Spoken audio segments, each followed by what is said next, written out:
True. Let's go to CAMEROON, we steady on the rise. Digging truth from ancient scenes, we open blinded eyes. Rhyme sharp like pirates' lines, we break the bondage tight. Kamji speaking revolution, keep the fire burning. Chill drums guide our stride, we march with purpose proud. No more silence, we collide, our voices thunder loud. Politics and history, we stitch them in every verse. From Pharaoh's throne to Yaoundé streets, we claim the Kamji verse.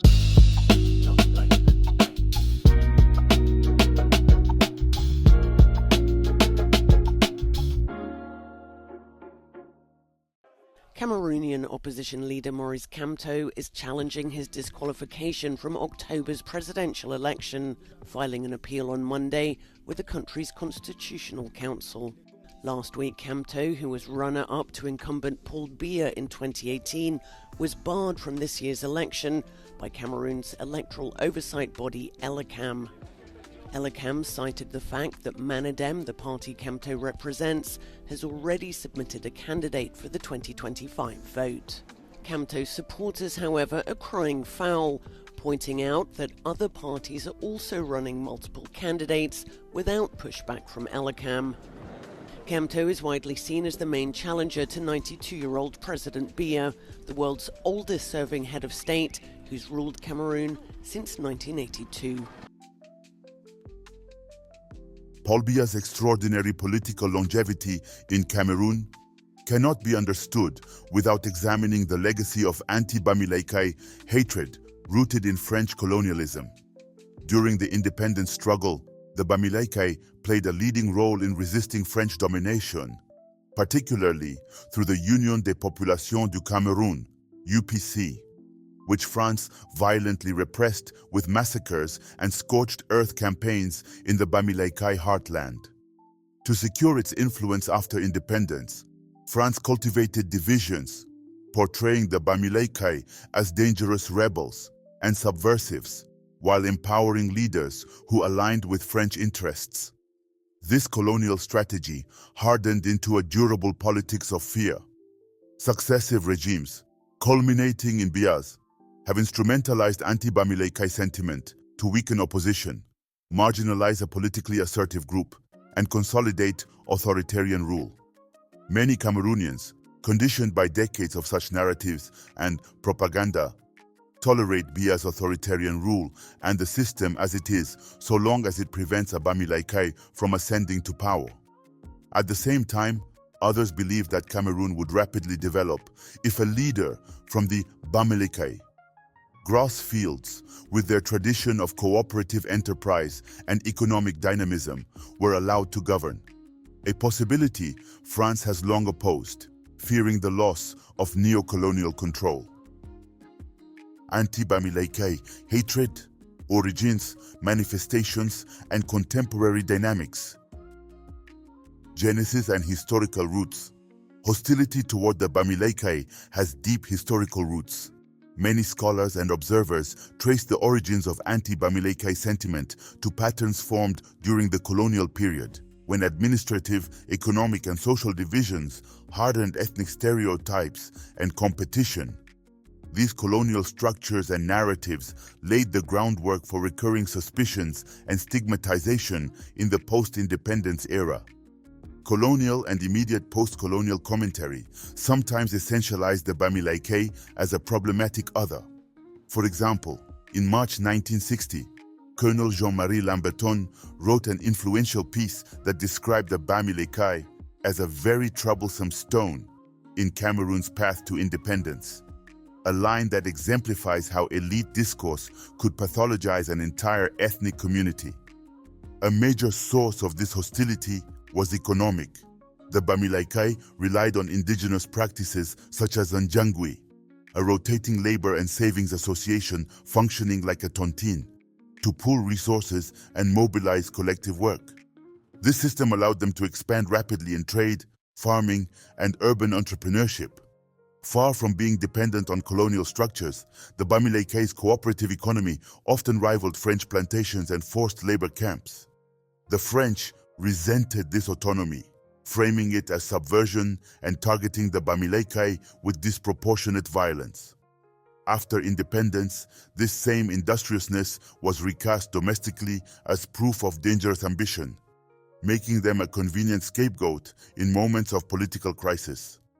Episodes of violence and large-scale abuses. Anti-Bamileke hatred has repeatedly erupted into large-scale violence.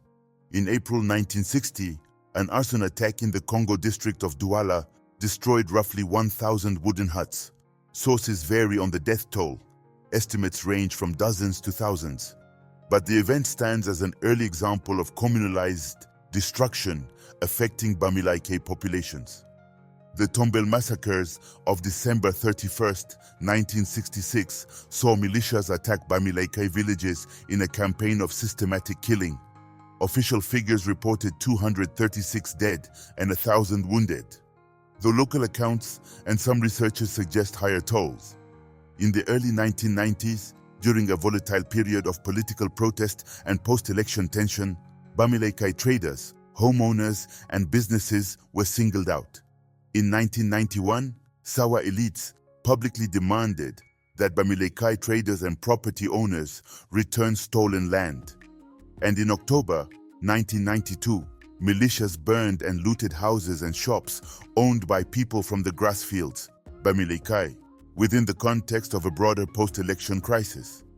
These episodes show how political contestation, economic grievances, and ethnic stereotyping combine to produce targeted violence against the Bamileke. Discrimination in institutions and public life. Anti-Bamileke attitudes have also surfaced in institutional and cultural arenas. In 1987, after Gabriel Simo's appointment as auxiliary bishop in Douala, a majority of native priests in the archdiocese expressed alarm at what they called the Bamilekeization of church leadership. An episode that illustrates how ethnic anxieties can appear even within religious institutions. Media and television have regularly indexed and stereotyped Bamileke identity, contributing to public stigmatization. Politically charged lists and personnel critiques have also invoked ethnicity. For instance, in December 2024, an MP sent a letter to the presidency criticizing the predominance of Bamileke origin names among executives of NEO's southern branch, framing corporate staffing as an ethnic grievance. Taken together, these incidents indicate that anti-Bamileke sentiment is not limited to occasional outbursts of violence, but is embedded in institutional practices and public discourse. Hate speech, online radicalization, and contemporary examples. The digital era and liberalization of speech on social media have introduced new platforms for tribal hatred. Media reporting in 2019 highlighted how ministers' statements could recall ethnic hate specters, noting recurring stigmatization of the Bamileke as an economically successful minority suspected of wanting to seize power. Social networks and influencers have amplified tribal hate speech, enabling the spread and normalization of hostile rhetoric between ethnic groups. In February 2025, an online speaker addressing a TikTok audience explicitly called for the genocide of Bamileke people, declaring all these Bamileke must be killed and invoking violent imagery and threats.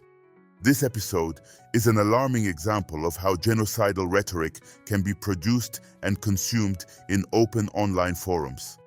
Political leaders and public figures have continued to surface the issue of ethnicized state policy and tribalism.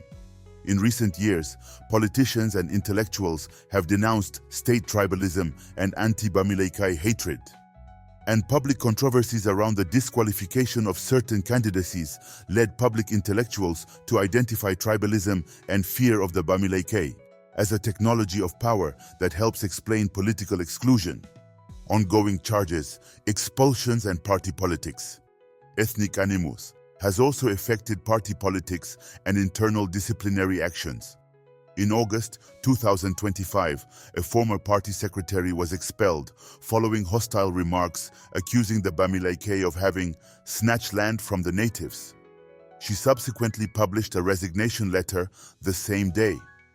These intra-party measures show that ethnic hostility can produce both public sanctions and continued political fallout.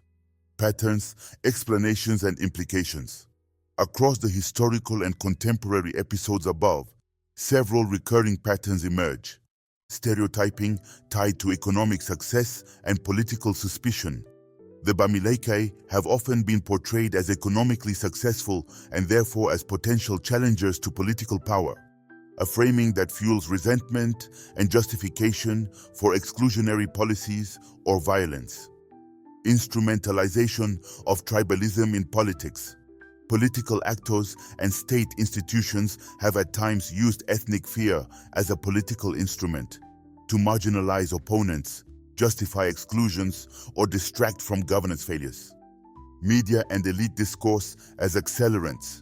Elite writings, colonial and post-colonial, media coverage, and clerical statements have both reflected and shaped hostile attitudes, lending them authority and reach. Digital amplification and shifting modalities. Where earlier hostility appeared mainly in print, rallies, and violent episodes, social media now facilitate rapid spread of hateful rhetoric and make extremist calls, including genocidal language, publicly accessible and sometimes normalized. These patterns suggest that anti-Bamileke hatred is not simply episodic or criminal in nature. It is a social and political phenomenon embedded in narratives, institutions, and incentives. Conclusion and avenues for response. Anti-Bamileke hatred in Cameroon is historically rooted and multifaceted. It includes institutional discrimination, media stereotyping, sporadic mass violence, and, increasingly, dangerous online rhetoric. The deeper current beneath these manifestations is resentment of the Bamileke's economic success, their cooperative development models, and their reputation as a group capable of building prosperity independent of state or foreign patronage. Many Cameroonians quietly believe that if a Bamileke or grassfields leader were allowed to govern, the nation would develop rapidly, just as their communities have done through Njangwi and other indigenous systems. France, however, has consistently opposed this possibility, fearing the rise of a leadership that could reduce dependency and weaken French neo-colonial influence. Addressing this history and its ongoing effects requires public condemnation of hate speech and swift legal action against calls for violence, including online. Institutional reforms to ensure fair representation and transparent personnel practices, media literacy, and responsible journalism to reduce ethnic scapegoating, and intercommunal dialogue and truth-seeking about past atrocities to build a shared historical account and reparative pathways. Understanding the long timeline, from colonial essentializations to 21st century social media threats, is critical to confronting the problem effectively. Anti-Bamileke hatred is not only a moral injustice, but also a political tool of repression, designed to prevent one of Cameroon's most dynamic communities from shaping the nation's future. Overcoming it will require political will, legal safeguards, and societal efforts to delegitimize ethnic hatred as a technology of power and neo-colonial control.